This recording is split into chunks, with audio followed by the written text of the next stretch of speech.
ಬೆಂಗಳೂರಿನ ಚಿಕ್ಕಪೇಟೆಯಲ್ಲಿ ಅಗ್ನಿ ಅವಘಡ ಸಂಭವಿಸಿದೆ. ಬಹುಮಹಡಿ ಕಟ್ಟಡ ಅದು 20ಕ್ಕೂ ಹೆಚ್ಚು ಅಂಗಡಿಗಳಿತ್ತು. ಅಲ್ಲಿ ಬೆಂಕಿ ಕಾಣಿಸಿಕೊಂಡಿದೆ. ಬೆಂಗಳೂರಿನ ಚಿಕ್ಕಪೇಟೆಯಲ್ಲಿ ಬೆಂಕಿ ಅನಾಹುತ. ಫ್ಯಾನ್ಸಿ ಸ್ಟೋರ್ಗೆ ಬಿದ್ದಂತಹ ಬೆಂಕಿ ಬೇರೆ ಬೇರೆ ಅಂಗಡಿಗಳಿಗೂ ಕೂಡ ವ್ಯಾಪಿಸಿಕೊಂಡಿದೆ. 20 ಅಂಗಡಿಗಳ ಬಿಲ್ಡಿಂಗ್ನಲ್ಲಿ ಬೆಂಕಿ ಕಾಣಿಸಿಕೊಂಡಿದೆ. ಬೆಳಗ್ಗೆ 7 ಗಂಟೆಯಿಂದಲೂ ಕೂಡ ಅಗ್ನಿಶಾಮಕ ದಳದ ಸಿಬ್ಬಂದಿಗಳು ಬೆಂಕಿಯನ್ನು ನಂದಿಸ್ತಾ ಇದ್ದಾರೆ. 11 ಗಂಟೆ ಆದರೂ ಕೂಡ ಬೆಂಕಿ ಧಗಧಗಿಸೋದು ನಿಲ್ತಾ ಇಲ್ಲ. ಇನ್ನೂ ಕೂಡ ಪರಿಸ್ಥಿತಿ ಕಂಟ್ರೋಲ್ಗೆ ಬಂದಿಲ್ಲ ಅನ್ನೋದು ಗೊತ್ತಾಗ್ತಾ ಇದೆ. ನಿರಂತರವಾಗಿ ಬೆಂಕಿ ನಂದಿಸುವಂತಹ ಕೆಲಸ ಆಗ್ತಾ ಇದೆ. ಬೆಂಕಿ ವ್ಯಾಪಿಸಿಕೊಳ್ತಾ ಇದ್ದ ಹಾಗೆ ಅಕ್ಕಪಕ್ಕದ ಅಂಗಡಿಯ ಒಳಗಿದ್ದಂತಹ ವಸ್ತುಗಳನ್ನು ಶಿಫ್ಟ್ ಮಾಡುವಂತಹ ಕೆಲಸ ಕೂಡ ಆಗ್ತಾ ಇರುವಂಥದ್ದು.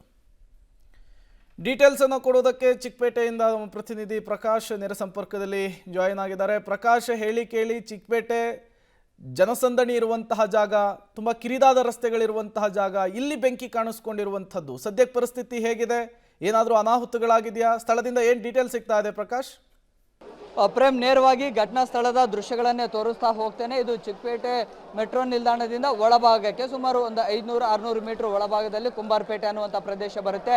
ಇದು ಕಮರ್ಷಿಯಲ್ ಬಿಲ್ಡಿಂಗು. ಇದು ಶಾರ್ಟ್ ಸರ್ಕ್ಯೂಟ್ನಿಂದ ಇವತ್ತು ಬೆಳಿಗ್ಗೆ 7-7:30 ಸುಮಾರಿಗೆ ಆಗಿರುವಂತಹ ಅಗ್ನಿ ಅವಘಡ. ಇದು ಮೊದಲು ಒಂದು ಅಂಗಡಿಯಲ್ಲಿ ಬೆಂಕಿ ಕಾಣಿಸ್ಕೊಳ್ಳುತ್ತೆ. ಅದಾದ ಬಳಿಕ ಅಕ್ಕಪಕ್ಕದ ಅಂಗಡಿಗಳಿಗೂ ಕೂಡ ಈ ಒಂದು ಬೆಂಕಿ ವ್ಯಾಪಿಸ್ಕೊಳ್ಳುತ್ತೆ. ಸದ್ಯಕ್ಕೆ ಫ್ಯಾನ್ಸಿ ಸ್ಟೋರು, ಮೊಬೈಲ್ ಸ್ಟೋರು ಜೊತೆಗೆ ಬೇರೆ ಬೇರೆ ಅಂಗಡಿಗಳಿಗೂ ಕೂಡ ಬೆಂಕಿ ಆವರಿಸ್ಕೊಂಡಿದೆ. ಆದರೆ ಅದು ಇನ್ನೂ ಕೂಡ ನಿಯಂತ್ರಣಕ್ಕೆ ಬರ್ತಾ ಇಲ್ಲ. ಬೆಂಕಿಯನ್ನು ನಂದಿಸೋದಕ್ಕೆ ಅಗ್ನಿಶಾಮಕ ಸಿಬ್ಬಂದಿಗಳು ಹರಸಾಹಸವನ್ನು ಪಡ್ತಾ ಇದ್ದಾರೆ. ಆದರೆ ಇನ್ನೂ ಕೂಡ ಹತೋಟಿಗೆ ಬಂದಿಲ್ಲ. ಈಗ ಆಕ್ಸಿಜನ್ ಸಿಲಿಂಡರ್ಗಳನ್ನು ಹಾಕೊಂಡು ಮಾಸ್ಕನ್ನು ಧರಿಸ್ಕೊಂಡು ಒಳಭಾಗಕ್ಕೆ ಹೋಗುವಂಥ ಪ್ರಯತ್ನವನ್ನು ಮಾಡ್ತಾರೆ. ಆದರೆ ದಟ್ಟವಾದ ಹೊಗೆ ಇರುವಂತಹ ಕಾರಣಕ್ಕಾಗಿ ಒಳಗೆ ಎಂಟ್ರಿ ಆಗೋದಕ್ಕೂ ಕೂಡ ಆಗ್ತಾ ಇಲ್ಲ. ಈಗಾಗಲೇ ಆರಂಭದಲ್ಲಿ 3-4 ಅಂಗಡಿಗಳಿಗೆ ಬೆಂಕಿ ವ್ಯಾಪಿಸ್ಕೊಂಡಿತ್ತು. ಇದೀಗ ಅಕ್ಕಪಕ್ಕದ ಅಂಗಡಿಗಳಿಗೆ ಸುಮಾರು ಒಂದು 8 ಅಂಗಡಿಗಳಿಗೂ ಕೂಡ ಈಗ ಬೆಂಕಿ ವ್ಯಾಪಿಸ್ಕೊಂಡಿದೆ. ಒಳಭಾಗದಲ್ಲಿ ಮತ್ತಷ್ಟು ಬೆಂಕಿ ಕೂಡ ಪ್ರಜ್ವಲಿಸ್ತಾ ಇದೆ. ಮತ್ತಷ್ಟು ಬೆಂಕಿ ಕೂಡ ಹೆಚ್ಚಾಗ್ತಾ ಇದೆ. ಈಗಾಗಲೇ ಅಂಗಡಿಯಲ್ಲಿದ್ದಂತಹ ವಸ್ತುಗಳನ್ನು, ಕೆಳ ಮಹಡಿ ಏನಿದೆ ಅಲ್ಲಿ ಇಟ್ಟಂತಹ ವಸ್ತುಗಳನ್ನು ಕೂಡ ಇದೀಗ ವಾಪಸ್ಸು ಹೊರಗಡೆ ತೆಗೆಯುವಂಥ ಕೆಲಸವನ್ನು ಕೂಡ ಮಾಡ್ತಾ ಇದ್ದಾರೆ. ಜೊತೆಗೆ ಸುಮಾರು 5-6 ಅಗ್ನಿಶಾಮಕ ವಾಹನಗಳು ಕೂಡ ಈ ಒಂದು ಘಟನಾ ಸ್ಥಳಕ್ಕೆ ಬಂದಿದ್ದಾವೆ. ಈ ರಸ್ತೆ ತುಂಬ ಚಿಕ್ಕದಾಗಿರುವಂತಹ ಕಾರಣಕ್ಕಾಗಿ ಸುಮಾರು ಒಂದು 300-400 ಮೀಟ್ರ್ ದೂರದಲ್ಲಿ ಆ ವೆಹಿಕಲ್ಸ್ಗಳನ್ನು ನಿಲ್ಲಿಸಿ ಪೈಪನ್ನು ಎಳ್ಕೊಂಡ್ಬಂದು ಅಲ್ಲಿ ಬೆಂಕಿ ನಂದಿಸುವಂಥ ಕೆಲಸವನ್ನು ಕೂಡ ಮಾಡ್ತಾ ಇದ್ದಾರೆ. ಈಗಾಗಲೇ ಒಳಭಾಗದಲ್ಲಿ ಒಂದಿಷ್ಟು ಅಗ್ನಿಶಾಮಕ ಸಿಬ್ಬಂದಿಗಳು ಕೂಡ ಇದ್ದಾರೆ. ಆದರೆ ಬೆಂಕಿಯನ್ನು ಸಂಪೂರ್ಣವಾಗಿ ನಂದಿಸೋದಕ್ಕೆ ಸಾಧ್ಯ ಆಗ್ತಾ ಇಲ್ಲ. ನೋಡಿ, ಆ ಭಾಗದಲ್ಲಿ ಕೂಡ ಮತ್ತೆ ಆ ಭಾಗದ ಅಂಗಡಿಗಳಿಗೂ ಕೂಡ ಇದೀಗ ಬೆಂಕಿ ವ್ಯಾಪಿಸ್ಕೊಳ್ತಾ ಇದೆ. ಏನು ಕ್ಷಣಕ್ಕೂ ಕೂಡ ದಟ್ಟ ಹೊಗೆ ಮತ್ತು ಬೆಂಕಿ ವ್ಯಾಪಿಸ್ಕೊಳ್ಳುವಂಥ ಪ್ರಮಾಣ ಕೂಡ ಹೆಚ್ಚಾಗ್ತಾ ಇದೆ. ಸೊ ಹೀಗಾಗಿ ಅಗ್ನಿಶಾಮಕ ಸಿಬ್ಬಂದಿಗಳಿಗೂ ಕೂಡ ಒಂದು ರೀತಿಯಲ್ಲಿ ಸವಾಲಿನ ಕೆಲಸ. ತಕ್ಷಣಕ್ಕೆ ಇದು ನಿಯಂತ್ರಣಕ್ಕೆ ತೆಗೆದುಕೊಳ್ಳೋದಕ್ಕೆ ಆಗೋದಿಲ್ಲ. ಇನ್ನು ವಿಚಾರವನ್ನು ತಿಳಿದು ಸುಮಾರು ವ್ಯಾಪಾರಸ್ಥರು ಕೂಡ ಇಲ್ಲಿಗೆ ಬಂದಿದ್ದಾರೆ. ಸೊ ಬಂದ ಬಳಿಕ ಅಲ್ಲಿ ಅವರ ಅಂಗಡಿಗಳಲ್ಲಿದ್ದಂತಹ ವಸ್ತುಗಳನ್ನು ಹೊರ ತೆಗೆಯುವಂತಹ ಕೆಲಸವನ್ನು ಕೂಡ ಮಾಡ್ತಾ ಇದ್ದಾರೆ. ಒಂದಿಷ್ಟು ವ್ಯಾಪಾರಸ್ಥರು ಕೂಡ ಇದ್ದಾರೆ, ಮಾತನಾಡಿಸುವಂಥ ಪ್ರಯತ್ನವನ್ನು ಕೂಡ ಮಾಡ್ತಾನೆ. ಬಹುಶಃ ಅವ್ರಿಗೂ ಕೂಡ ಆತಂಕ ಇದೆ. ಸರ್, ಎಷ್ಟು ಗಂಟೆಗೆ ಆಗಿರೋದು? ಎಷ್ಟು ಅಂಗಡಿಗಳಿಗೆ ಡ್ಯಾಮೇಜ್ ಆಗಿರೋದು? 7 ಗಂಟೆಗೆ ಸ್ಟಾರ್ಟ್ ಆಗಿ ಕೆಳಗಡೆ ಅಂಗಡಿ, ಫಸ್ಟ್ ಅಂಗಡಿ ಅಂದ್ಕೊಂಡಿತ್ತು ಡೆಕೋರೇಷನ್ ಐಟಮ್ಮು. ಅದಾದಮೇಲೆ ತಿರ್ಗಾ ಕೆಳಗಡೆ ಹೀಟ್ಗೆ ಮೇಲೆ ಫ್ಲೋರ್ ಅಂದ್ಕೊಂಡಿದ್ದೆ. ಆಮೇಲೆ ತಿರ್ಗಾ ಆ ಕಡೆ ಆಫ್ ಮಾಡೋಕ್ಕೆ ಹೋಗಿ ಇದೆಲ್ಲ ಅಂದ್ಕೊಂಡಿದ್ದೆ, ರೇಷ್ಮಿದು ಬಟ್ಟೆ ಅಂಗಡಿ ಫುಲ್ ಇದು ನೋಡಿ, ಅಲ್ಲಿ ಕಾಣಿಸ್ತಾ ಇದೆ ನೋಡಿ, ಬಟನ್ನು ಅದು ಇದೆಲ್ಲ ಇದೆ ಅಂದ್ಕೊಂಡಿದ್ದೆ ಫುಲ್ಲು. ಈಗ ಅಂಗಡಿಗಳು ಡ್ಯಾಮೇಜ್ ಆಗಿದೆ ಸರ್. 185 ಅಂಗಡಿ ಇದೆ ಒಳಗಡೆ. ಈಗ ಇಲ್ಲಿರೋದು ಅಂಗಡಿ ಈಗ ಗೊತ್ತಾಗಿಲ್ಲ. ಕೆಳಗೆ ಒಂದೇ ಆಗಿರೋದು, 2 ಅಂಗಡಿ ಆಗಿದೆ ಕೆಳಗಡೆ, ಮೇಲೆ 1-2 ಅಂಗಡಿ ಆಗಿದೆ. ಈಗ ಮತ್ತೆ ಇದು ಅಂದ್ಕೊಂಡಿದೆ, ಫುಲ್ ಅಂದ್ಕೊಂಡ್ಬಿಟ್ಟಿದೆ ಮೇಲೆ, ಫುಲ್ ಕಾಂಪ್ಲೆಕ್ಸ್. ಯಾರಾದರೂ ಇದ್ರ ಆ ಟೈಮಲ್ಲಿ ಇಲ್ಲ, ಎಲ್ಲ ಖಾಲಿ ಮಾಡಿಸಿದ್ದೀವಿ, ನಾವೇ ಖಾಲಿ ಮಾಡಿಸಿದ್ದೀವಿ. ಗಮನಿಸ್ತಾ ಇದ್ರಿ, ಈಗಾಗಲೇ ಈ ರಸ್ತೆಯ 2 ಬದಿಗಳಲ್ಲಿ ಕೂಡ ಬ್ಯಾರಿಕೇಡ್ಗಳನ್ನು ಹಾಕಿ ಲಾಕ್ ಮಾಡ್ತಾ ಇದ್ದಾರೆ. ಮತ್ತೆ ನೋಡಿ, ಮತ್ತಷ್ಟು ಬೆಂಕಿ ಕೂಡ ಹತ್ತುಕೊಳ್ತಾ ಇದೆ. ಈಗ ಆ ಬೆಂಕಿಯನ್ನು ನಂದಿಸೋದಕ್ಕೆ ಆಗ್ತಾ ಇಲ್ಲ. ಪಕ್ಕದಲ್ಲೇ ಎಲೆಕ್ಟ್ರಿಕಲ್ ಪೋಲ್ ಇದೆ, ಅಲ್ಲಿ ಈಗ ವಿದ್ಯುತ್ತನ್ನು ಕೂಡ ಸ್ಥಗಿತ ಮಾಡಲಾಗಿದೆ. ಒಂದೊಮ್ಮೆ ಏನಾದರೂ ಇಲ್ಲಿಂದ ಈ ಎಲೆಕ್ಟ್ರಿಕಲ್ ಪೋಲಿಂದ ಏನಾದರೂ ಕೇಬಲ್ಗಳಿಗೆ ಡ್ಯಾಮೇಜ್ ಆಗಿದ್ರು ಅಥವಾ ಅಲ್ಲಿ ಕೂಡ ಮತ್ತಷ್ಟು ಬೆಂಕಿ ಸ್ಪಾರ್ಕ್ ಆಗುವಂಥದ್ದು ಅಥವಾ ಬೇರೆ ರೀತಿಯಲ್ಲಿ ಅವಾಂತರಗಳಾಗುವಂಥದ್ದು ಕೂಡ ಆಗ್ತಾ ಇತ್ತು. ನೋಡಿ, ಇನ್ನೂ ಕೂಡ ಬೆಂಕಿ ನಿಯಂತ್ರಣಕ್ಕೆ ಬರ್ತಾ ಇಲ್ಲ, ಅಷ್ಟರ ಮಟ್ಟಿಗೆ ವ್ಯಾಪಿಸ್ತಾ ಇದೆ. ಒಳಗಡೆ ಒಂದಿಷ್ಟು ಫ್ಯಾನ್ಸಿ ಸ್ಟೋರ್ನ ವಸ್ತುಗಳು ಮತ್ತು ಸೆರಾಮಿಕ್ ಐಟಮ್ಸ್ಗಳು, ಬೇರೆ ಬೇರೆ ಕೆಮಿಕಲ್ ಮಿಶ್ರಣ ಇರುವಂಥ ಒಂದಿಷ್ಟು ವಸ್ತುಗಳು ಕೂಡ ಇದ್ದಾವೆ. ಸೊ ಆ ಕಾರಣಕ್ಕಾಗಿ ಬೆಂಕಿಯನ್ನು ತಕ್ಷಣಕ್ಕೆ ನಂದಿಸೋದಕ್ಕೆ ಆಗ್ತಾ ಇಲ್ಲ. ಅಕ್ಕಪಕ್ಕದ ಬಿಲ್ಡಿಂಗ್ಗಳಿಗೂ ಕೂಡ ವ್ಯಾಪಿಸುವಂಥದ್ದು ಆಗ್ತಾ ಇದೆ. 2 ವರ್ಷದಲ್ಲಿ 3ನೇ ಅವಾಂತರ ಇದು. ಇದೇ ಜಾಗ ಇದೇ ಭಾಗ 3 ಘಟನೆಗಳಾಗಿದ್ದಾವೆ. ಹೇಳಿ ಸರ್. ನಮಗೆ ಕನ್ನಡ ಸರಿಯಾಗಿ ಬರೋದಿಲ್ಲ. 5 ತಿಂಗಳ ಮುಂದೆ 5 ಜನ ಸತ್ತು ಹೋಗಿದೆ, ಫುಲ್ ಫ್ಯಾಮಿಲಿ. 6 ತಿಂಗಳಾಗಿದೆ ಅಷ್ಟೇ. ಇದು ಸೆಕೆಂಡ್, ಈಗ ಥರ್ಡ್ ಆಗ್ತಾ ಇದೆ. ನೋಡಿ, ಇದೇ ಜಾಗದಲ್ಲಿ ಈ ಹಿಂದೆ ಕೂಡ ಇದೇ ಬೆಂಕಿ ಅವಘಡ ಆಗಿ ಜೀವವನ್ನು ಕೂಡ ಕಳೆದುಕೊಂಡಿದ್ರು. ಹಾಗಿದ್ರೂ ಕೂಡ ಇಲ್ಲಿ ಎಚ್ಚರಿಕೆಯನ್ನು ವಹಿಸಿರಲಿಲ್ಲ. ಆದರೆ ಅದೇ ರಿಪೀಟ್ ಆಗ್ತಾ ಇದೆ. ಹಂತವಾಗಿ ಮತ್ತೆ ಈಗ ಬೆಂಕಿ ವ್ಯಾಪಿಸಿಕೊಳ್ತಾ ಇರುವಂಥ ಪ್ರಮಾಣ ಹೆಚ್ಚಾಗ್ತಾ ಇದೆ. ಈ ಮೊದಲ ಫ್ಲೋರ್ನ ಪಕ್ಕದಲ್ಲಿಯೇ ಆಕ್ಸಿಜನ್ ಸಿಲಿಂಡರನ್ನು ಧರಿಸಿ ಅಗ್ನಿಶಾಮಕ ಸಿಬ್ಬಂದಿ ಒಬ್ಬರು ಬೆಂಕಿಯನ್ನು ನಂದಿಸುವಂಥ ಕೆಲಸ ಮಾಡ್ತಾರೆ. ಆದರೆ ಹತೋಟಿಗೆ ಬರ್ತಾ ಇಲ್ಲ. ಅಲ್ಲಿ ಮೇಲ್ಭಾಗದಲ್ಲಿ ಒಂದಿಷ್ಟು ಬಾಕ್ಸ್ಗಳಿದಾವೆ. ಬಾಕ್ಸ್ಗಳಿಗೂ ಕೂಡ ಈಗ ಬೆಂಕಿ ತಗುಲಿದೆ. ಅದರ ಕೆನ್ನಾಲಿಗೆ ಏನಿದೆಯಲ್ಲ, ಅಲ್ಲಿ ಎಲೆಕ್ಟ್ರಿಕಲ್ ಪಕ್ಕದಲ್ಲಿರುವಂತಹ ವೈರ್ಗಳಿಗೂ ಕೂಡ ಈಗ ಅಂಟುಕೊಳ್ತಾ ಇದೆ. ಮೇಲ್ಭಾಗಕ್ಕೂ ಕೂಡ ಈಗ ಬೆಂಕಿ ವ್ಯಾಪಿಸ್ಕೊಳ್ತಾ ಇದೆ. ಈ ಮೂಲಕವಾಗಿ ಕ್ಷಣಕ್ಕೂ ಕೂಡ ಬೆಂಕಿ ಹತ್ಕೊಳ್ಳುವಂತಹ ಪ್ರಮಾಣ ಹೆಚ್ಚಾಗ್ತಾ ಇದೆ.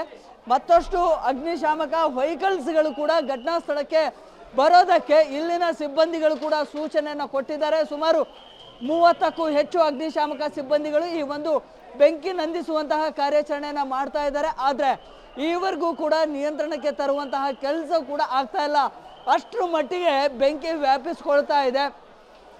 ಮತ್ತು ಕೆಳಭಾಗದಲ್ಲಿ ಕೂಡ ಎರಡೂ ಬದಿಯಲ್ಲಿ ಸುಮಾರು ಅಂಗಡಿಗಳಿದ್ದಾವೆ. ಆ ಅಂಗಡಿಗಳಿಗೂ ಕೂಡ ಬೆಂಕಿ ವ್ಯಾಪಿಸ್ಕೊಳ್ಳುವಂತಹ ಸಾಧ್ಯತೆಗಳಿದ್ದಾವೆ. ಸೊ ಹೀಗಾಗಿ ಪೊಲೀಸರು ಭದ್ರತೆಯ ದೃಷ್ಟಿಕೋನದಿಂದ ಎರಡೂ ಭಾಗದಲ್ಲಿ ಕೂಡ ಬ್ಯಾರಿಕೇಡ್ಗಳನ್ನು ಹಾಕಿ ಇಲ್ಲಿದ್ದಂತಹ ಅಂಗಡಿ ಮಳಿಗೆಯ ವ್ಯಾಪಾರಸ್ಥರನ್ನು ಕೂಡ ಇಲ್ಲಿಗೆ ಬರೋದಕ್ಕೆ ಬಿಡ್ತಾ ಇಲ್ಲ. ಈ ಮೂಲಕವಾಗಿ ಒಳಗಡೆ ಏನು ವಸ್ತುಗಳು ಇಟ್ಟಿದ್ರು ಅದೆಲ್ಲವನ್ನು ಕೂಡ ಈಗ ಹೊರಗಡೆ ತೆಗೆದಿದ್ದಾರೆ. ತೆಗೆದಾದ ಬಳಿಕ ಈಗ ಅವರಿಗೆ ಇರುವಂಥದ್ದು ಒಂದೇ ಚಾಲೆಂಜು, ಹೇಗಾದರೂ ಮಾಡಿ ಈ ಒಂದು ಬೆಂಕಿಯನ್ನು ಹೊತ್ಕೊಳ್ತಾ ಇದೆ, ಇದನ್ನು ಅಟ್ಲೀಸ್ಟ್ ನಿಯಂತ್ರಣಕ್ಕೆ ತರಬೇಕು ಅನ್ನುವಂಥದ್ದು. ಆದರೆ ಮತ್ತಷ್ಟು ಹೆಚ್ಚಾಗ್ತಾ ಇದೆ ಹೊರತು ಕಡಿಮೆ ಆಗ್ತಾ ಇಲ್ಲ. ನೋಡಿ, ಈ ಒಂದು ಶೆಲ್ಟರ್ ಏನಿದೆಯಲ್ಲ ಅಲ್ಲಿ ಕೂಡ ಈಗ ಬೆಂಕಿ ಹತ್ಕೊಳ್ತಾ ಇದೆ, ಅಲ್ಲಿಗೂ ಕೂಡ ವ್ಯಾಪಿಸ್ತಾ ಇದೆ. ಅಲ್ಲಿ ಕಂಟ್ರೋಲನ್ನು ಮಾಡಿದರೆ ಪಕ್ಕದಲ್ಲಿರುವಂತಹ ಬಿಲ್ಡಿಂಗ್ಗಳನ್ನು ಕೂಡ ಸೇಫ್ ಮಾಡ್ಬೋದು ಅನ್ನೋಂಥ ಕಾರಣಕ್ಕಾಗಿ ಈಗ ಸಿಬ್ಬಂದಿಗಳು, ಅಗ್ನಿಶಾಮಕ ಸಿಬ್ಬಂದಿಗಳು ಇಲ್ಲಿ ಬೆಂಕಿಯನ್ನು ನಂದಿಸುವಂಥ ಕೆಲಸವನ್ನು ಕೂಡ ಮಾಡ್ತಾ ಇದ್ದಾರೆ. ಬಹುಶಃ ಇದು ಏನಾದರೂ ತಕ್ಷಣಕ್ಕೆ ನಿಯಂತ್ರಣಕ್ಕೆ ಬರಲಿಲ್ಲ, ಹತೋಟಿಗೆ ಬರಲಿಲ್ಲ ಅಂದರೆ ಸುಮಾರು ಮುಂದೆ ಸಾಲು ಅಂಗಡಿಗಳಿಗೂ ಕೂಡ ಈ ಒಂದು ಬೆಂಕಿ ವ್ಯಾಪಿಸ್ಕೊಡುತ್ತೆ. ಈಗಾಗಲೇ ಲಕ್ಷಾಂತರ ಮೌಲ್ಯದ ವಸ್ತುಗಳು ಸುಟ್ಟು ಕರಕಲಾಗಿದ್ದಾವೆ. ಜೊತೆಗೆ ಒಂದು ಕಾಂಪ್ಲೆಕ್ಸ್ಗಳಲ್ಲಿ, ಆ ಒಂದು ಅಂಗಡಿಗಳಲ್ಲಿ ಯಾರು ಕೂಡ ವ್ಯಾಪಾರಸ್ಥರು ಇರಲಿಲ್ಲ ಈ ಅವಘಡ ಆಗುವಂಥ ಸಂದರ್ಭದಲ್ಲಿ. ಒಂದೊಮ್ಮೆ ಏನಾದರೂ ಅಲ್ಲೇ ಲಾಕ್ ಆಗಿದ್ರೆ ಜೀವ ಹಾನಿಯಾಗುವಂಥ ಸಾಧ್ಯತೆಗಳು ಕೂಡ ಇತ್ತು. ಸೊ ಹೀಗಾಗಿ ವಸ್ತುಗಳೆಲ್ಲವೂ ಕೂಡ ಈಗ ಸುಟ್ಟು ಕರಕಲಾಗಿದ್ದಾವೆ. ಈಗ ಮುಂದಿನ ಬಿಲ್ಡಿಂಗ್ಗಳಿಗೆ ಈ ಒಂದು ಬೆಂಕಿ ವ್ಯಾಪಿಸಬಾರ್ದು ಅನ್ನುವಂಥ ಕಾರಣಕ್ಕಾಗಿ ಈಗ ಅಗ್ನಿಶಾಮಕ ಸಿಬ್ಬಂದಿಗಳು ಕೂಡ ಹರಸಾಹಸವನ್ನು ಕೂಡ ಮಾಡ್ತಾ ಇದ್ದಾರೆ. ಮತ್ತಷ್ಟು ಹೆಚ್ಚುವರಿ ಸಿಬ್ಬಂದಿಗಳನ್ನು ಕೂಡ ಈಗ ಘಟನಾ ಸ್ಥಳಕ್ಕೆ ಕರೋದಕ್ಕೆ ಸೂಚನೆಯನ್ನು ಕೂಡ ನೀಡ್ತಾ ಇದ್ದಾರೆ. ಸದ್ಯಕ್ಕಿರುವಂತಹ ಚಾಲೆಂಜು ಇದು ಹಂತವಾಗಿ ಹೆಚ್ಚಾಗ್ತಾ ಇದೆ ಬೆಂಕಿಯ ಪ್ರಮಾಣ. ಇದನ್ನು ಹತೋಟಿಗೆ ತರಬೇಕು ಅನ್ನುವಂಥದ್ದಷ್ಟೇ.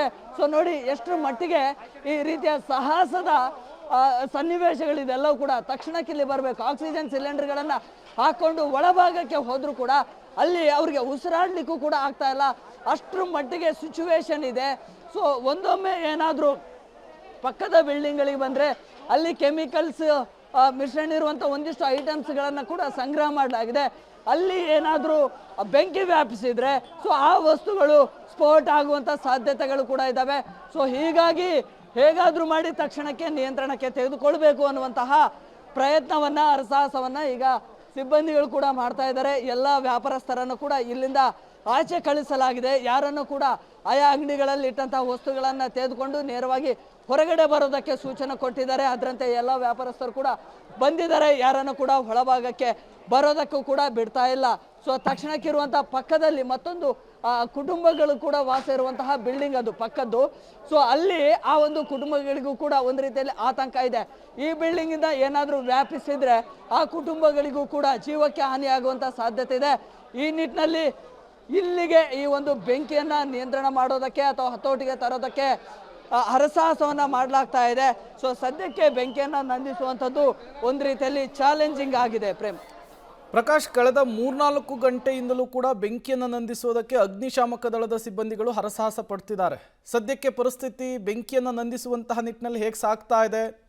ಕಂಟ್ರೋಲಿಗೆ ತೆಗೆದುಕೊಂಡಿದ್ದಾರಾ ಅಗ್ನಿಶಾಮಕ ದಳದ ಸಿಬ್ಬಂದಿಗಳು ಬೆಂಕಿ ನಂದಿಸುವಂತಹ ವಿಚಾರದಲ್ಲಿ?